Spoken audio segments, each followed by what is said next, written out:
Hi friends, इस video में हम सीखेंगे कि टिक टैक टो को अलग अलग छोटी छोटी प्रॉब्लम्स में कैसे स्प्लिट करें और उसको अलग अलग कैसे क्रिएट करें। यहाँ पे हम गेम को 6 पार्ट में डिवाइड कर देंगे। पहला पार्ट है क्रिएट बोर्ड, जहाँ पे हम बोर्ड एंड स्मॉल बॉक्सेस बनाएंगे। सेकंड है प्लेयर्स। थर्ड है प्लेयर्स मूवमेंट, जहाँ पे प्लेयर चलता है बॉक्स में। फोर्थ है टर्न स्विच, जहाँ चेंज करते हैं हम position. And fifth part is declare winner, जिसमें हम विनर बताएंगे। And sixth part is restart game. हम इस पूरे गेम को छोटे छोटे पार्ट्स में क्यों स्प्लिट कर रहे हैं? क्योंकि जब छोटे छोटे पार्ट को सॉल्व करना इजी है और उनका कॉम्बिनेशन बना के गेम क्रिएट किया जा सकता है। गेम का पहला पार्ट है क्रिएटिंग द बोर्ड, और इस बोर्ड में 9 स्मॉल बॉक्सेस हैं। इन स्मॉल बॉक्सेस में 3 टाइप ऑफ वैल्यूज हो सकती हैं, एम्प्टी, एक्स या ओ। गेम का सेकंड पार्ट है प्लेयर्स। प्लेयर्स अपनी कोई भी वैल्यू चूज कर सकते हैं एक्स और ओ में से गेम को खेलने के लिए। गेम का तीसरा पार्ट है प्लेयर्स मूव। इसमें प्लेयर किसी भी स्मॉल बॉक्स पर क्लिक करके अपनी वैल्यू एक्स या ओ चल सकता है। गेम का फोर्थ पार्ट है टर्न स्विच। इसमें हम प्लेयर 1 से प्लेयर 2 पे स्विच कर सकते हैं या प्लेयर 2 से प्लेयर 1 पे। गेम का पांचवा पार्ट है विनर आइडेंटिफाई करना और दोनों प्लेयर्स को बताना।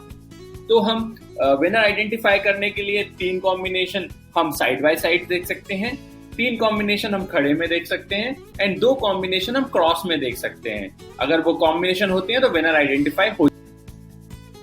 गेम का लास्ट पार्ट है रिजल्ट के बाद रीस्टार्ट करना। इसमें हम सारे बॉक्सेस की वैल्यू एम्प्टी कर देंगे एंड जो स्विच है वो हम प्लेयर 1 पे कर देंगे।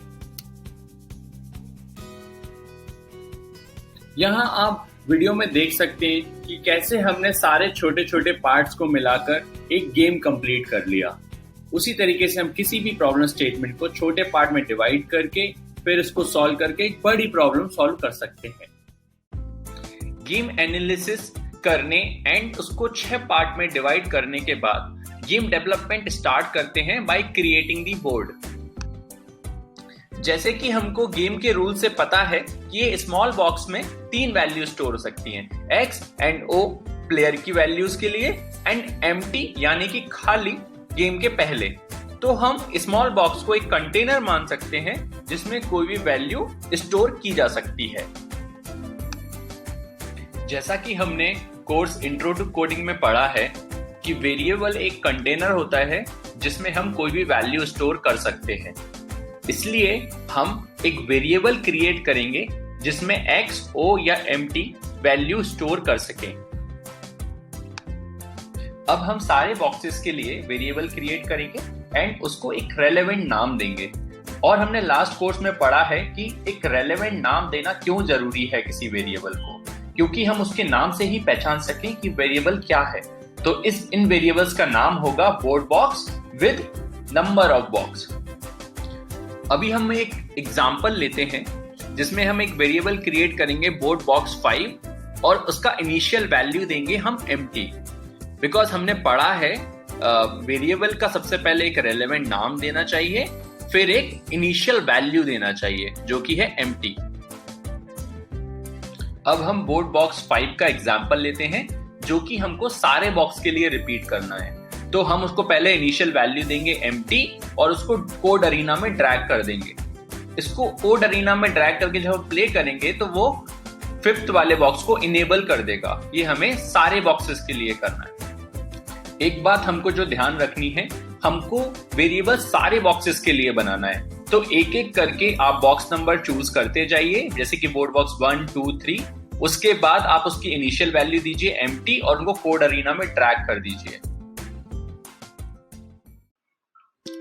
अब हम second part of the game players create करेंगे।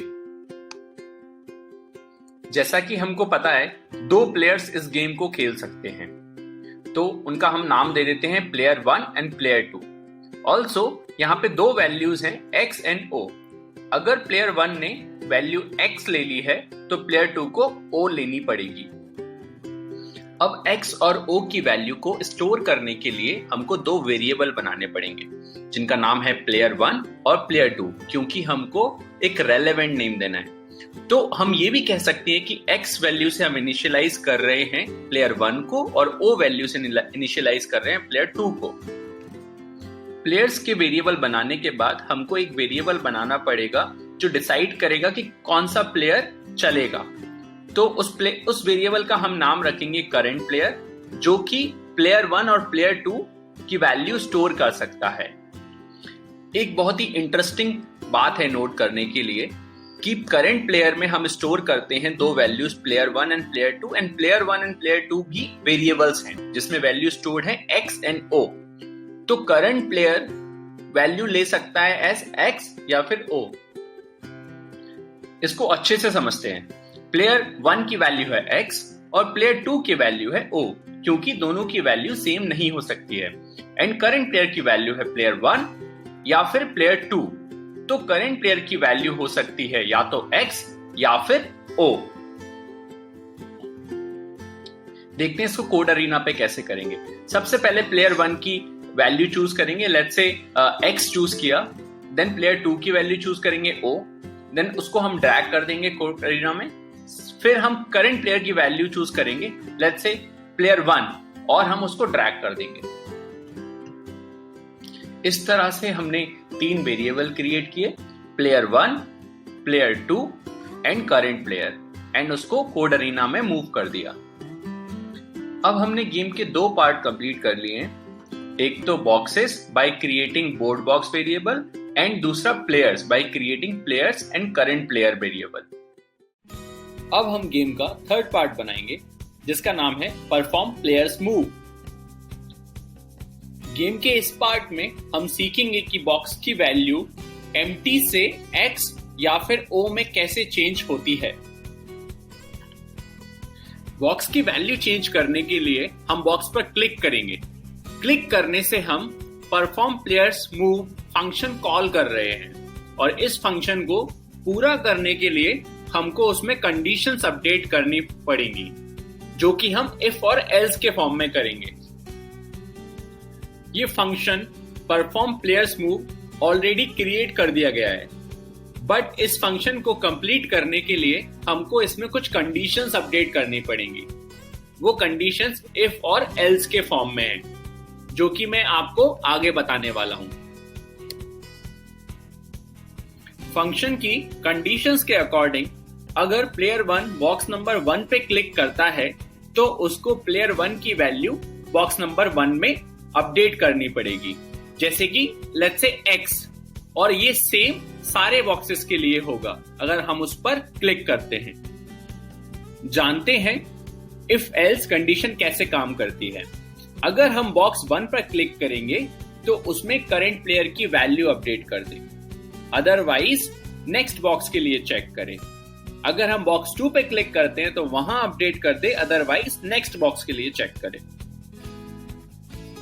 चलिए हम इसको एक एग्जांपल की मदद से समझते हैं। पहली कंडीशन है इफ स्कूल इज क्लोज्ड, तो अगर हम स्कूल के लिए चेक करेंगे, अगर स्कूल बंद है तो हम प्लेग्राउंड चले जाएंगे। अगर फिर हम प्लेग्राउंड चेक करेंगे, अगर वो भी बंद है तो हम घर चले जाएंगे। इस एग्जांपल का फर्स्ट केस देखते हैं। If school is closed, go to the playground. इसका मतलब कंडीशन सेटिस्फाइड है और हम उसको एग्जीक्यूट करेंगे और प्लेग्राउंड की तरफ जाएंगे, हम आगे नहीं जाएंगे इसके। फर्स्ट कंडीशन के सेटिस्फाई होते ही हम उसको एग्जीक्यूट कर रहे हैं, पर तब क्या होगा जब अगर प्लेग्राउंड भी क्लोज हो। तो फर्स्ट कंडीशन के एग्जीक्यूशन के समय हमको पता चलता है कि हमको सेकंड कंडीशन चेक करनी है कि इफ प्लेग्राउंड इज क्लोज। तो हम देखते हैं सेकंड कंडीशन में क्या होता है। सेकंड कंडीशन चेक करते टाइम अगर हमको पता चलता है कि प्लेग्राउंड सच में क्लोज है, तो उसका मतलब सेकंड कंडीशन सेटिस्फाई हो रही है। अब हम उसको एग्जीक्यूट करेंगे and we will go back to home, हम घर चले जाएंगे। अब हम फंक्शन परफॉर्म प्लेयर्स मूव पर वापस आते हैं और कंडीशन को अपडेट करते हैं। जैसे कि अगर बोर्ड बॉक्स 1 क्लिक किया है तो अपडेट करें। अब हम गेम का फोर्थ पार्ट स्टार्ट करते हैं जिसका नाम है स्विच टर्न। जैसा कि आप यहाँ पर देख सकते हैं कि अगर हम प्लेयर की वैल्यू चेंज नहीं करेंगे या फिर करंट प्लेयर की वैल्यू चेंज नहीं करते हैं तो कैसे गेम दिखेगा।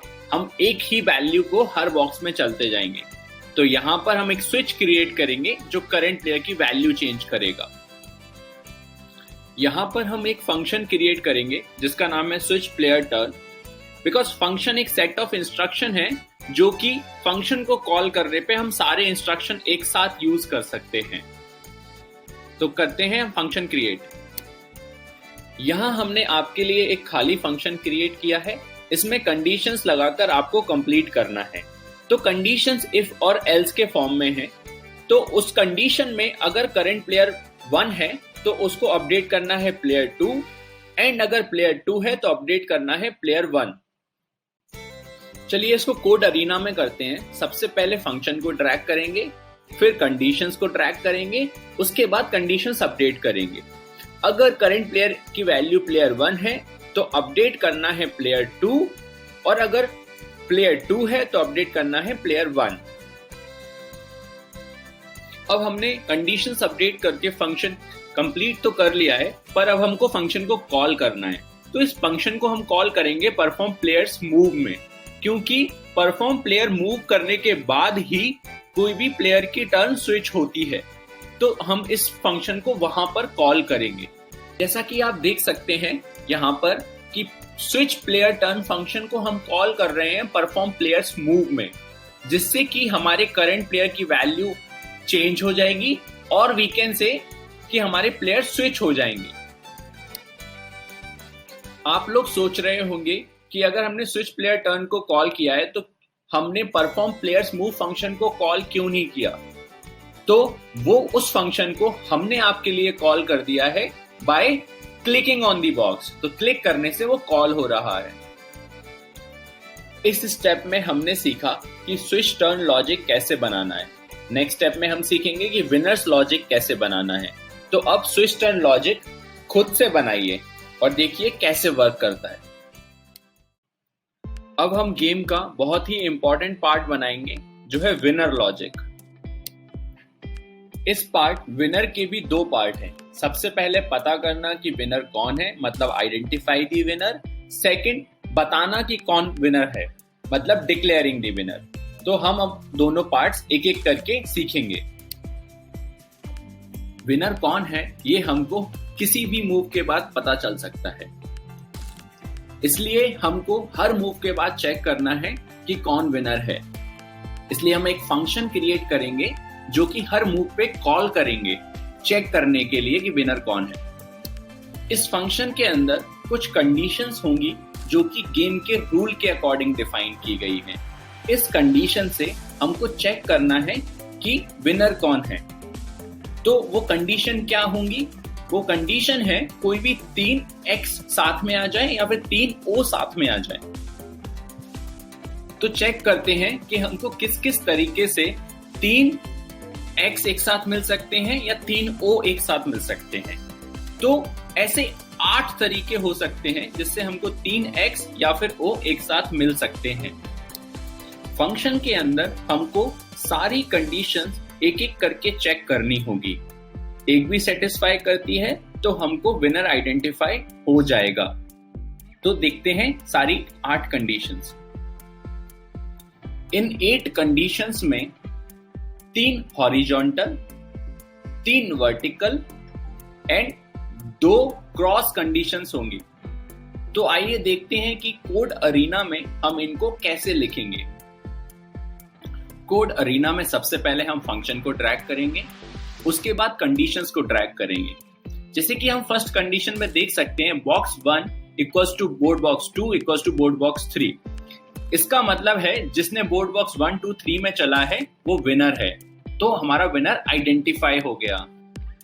इसी तरह से हम ये 8 कंडीशंस चेक करेंगे और विनर आइडेंटिफाई करेंगे। उससे हमको function check for winner identify करा देगा और हमारा first step of the winner complete हो जाएगा।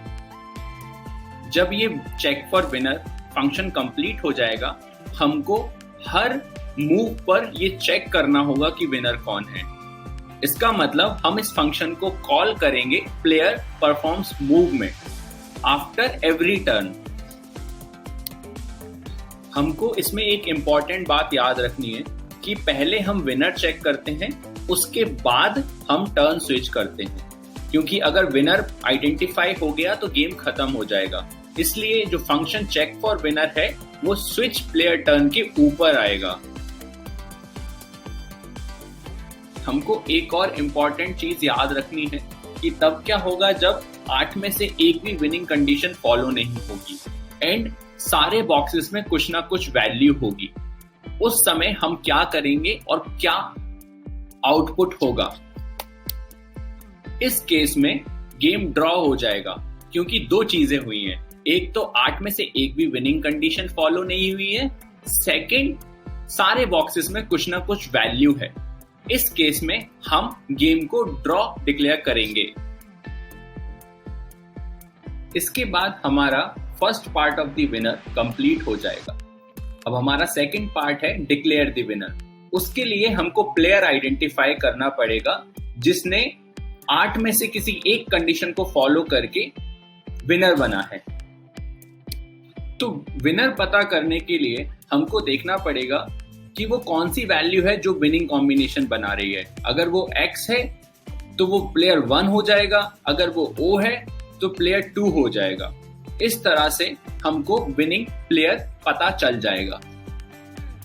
तो विनर डिक्लेयर करने के लिए एक हम फंक्शन क्रिएट करेंगे जिसका नाम है डिक्लेयर विनर। उस फंक्शन में हम चेक करेंगे अगर बोर्ड बॉक्स जो कि विनिंग कॉम्बिनेशन बना रहा है वो प्लेयर 1 का है तो हम प्लेयर 1 को विनर अपडेट कर देंगे, अगर वो प्लेयर 2 का है तो प्लेयर 2 को विनर अपडेट कर देंगे। जैसे कि आप डिक्लेयर विनर फंक्शन में देख रहे हैं, इनपुट प्लेस लीव एम्प्टी। इसका मतलब है कि उस इनपुट को खाली छोड़ दें क्योंकि वहां पे बोर्ड बॉक्स की वैल्यू आएगी जो कि एक विनिंग कॉम्बिनेशन का पार्ट है जो हमने चेक फॉर विनर फंक्शन में आइडेंटिफाई किया है। इस स्टेप में हमने विनर आइडेंटिफाई कर लिया, फिर हमने विनर को डिक्लेयर भी कर दिया। इसका मतलब है हमारा जो 5th step of the game है वो कंप्लीट हो गया है। अब हम लास्ट पार्ट में गेम को रीस्टार्ट करने का लॉजिक बनाएंगे। हम ये भी कह सकते हैं कि हमने एक बार गेम खेल लिया है तो अब हम उसको फिर से खेलना चाहते हैं, जिसके लिए हमको रीस्टार्ट फंक्शन बनाना पड़ेगा। तो चलिए नेक्स्ट स्टेप पे चल के रीस्टार्ट बनाते हैं। हाय, ये गेम का लास्ट पार्ट है जिसका नाम है रीस्टार्ट गेम। इस पार्ट में हम गेम को रीस्टार्ट करने का लॉजिक बनाएंगे जब हमने विनर आइडेंटिफाई कर लिया है। विनर का मालूम करने के बाद गेम को रीस्टार्ट करने का मतलब है कि सारे स्मॉल बॉक्सेस की वैल्यू को फिर से खाली कर दिया जाए और करंट प्लेयर को प्लेयर 1 बना दिया जाए। गेम रीस्टार्ट करने के लिए हम एक फंक्शन क्रिएट करेंगे जिसका नाम है रीस्टार्ट गेम। उसमें हम कुछ कंडीशंस अपडेट करेंगे। उस कंडीशंस के अकॉर्डिंग बोर्ड बॉक्स की वैल्यू हो जाएगी एम्प्टी और करंट प्लेयर की प्लेयर 1। सारी कंडीशंस को अपडेट करने के लिए आपको एक एक करके सारे बॉक्स की वैल्यू को एम्प्टी मार्क करना पड़ेगा और करंट प्लेयर की वैल्यू को प्लेयर 1 करना पड़ेगा। और हम फंक्शन को कॉल कर रहे हैं इसमें रीस्टार्ट गेम बटन पर क्लिक करके। अब हमने गेम के सारे पार्ट क्रिएट कर लिए हैं। अब हम एक एक करके सारे पार्ट्स को कोड अरीना में लेकर आते हैं एंड कोड रन करते हैं। उसके बाद हम गेम को खेल सकते हैं। Thank you.